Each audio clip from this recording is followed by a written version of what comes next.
Oh, Harry.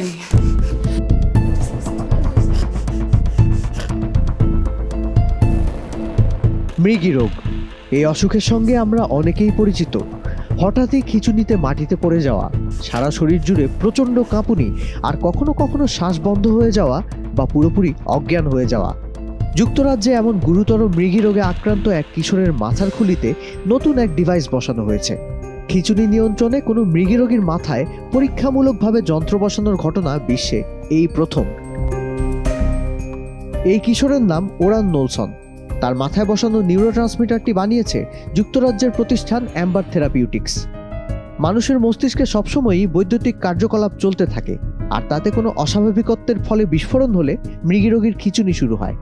নতুন এই যন্ত্রটি মস্তিষ্কের ভেতরে অবিরাম বৈদ্যুতিক স্পন্দন পাঠিয়ে মস্তিষ্কের অস্বাভাবিক সংকেতগুলোকে ব্লক বা ব্যাহত করে। ওরানের পরিবার জানিয়েছে 9 বছর ধরে দিনে 20 থেকে শতাধিকবার পর্যন্ত তার খিঁচুনি হয়েছে। কখনো কখনো শ্বাস আটকে যেত তাকে বাঁচাতে তখন জরুরি ওষুধের প্রয়োজন হতো।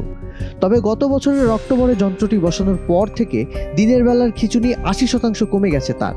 আগের চেয়ে এখন অনেক বেশি উৎফুল্ল ওরান। দেশ বিদেশের সব খবরের সর্বশেষ আপডেট পেতে ভিজিট করুন prothomalo.com/video। ফলো করুন প্রথম আলোর ফেসবুক পেজ ও ইউটিউব চ্যানেল। থাকুন ভালোর সাথে, আলোর পথে।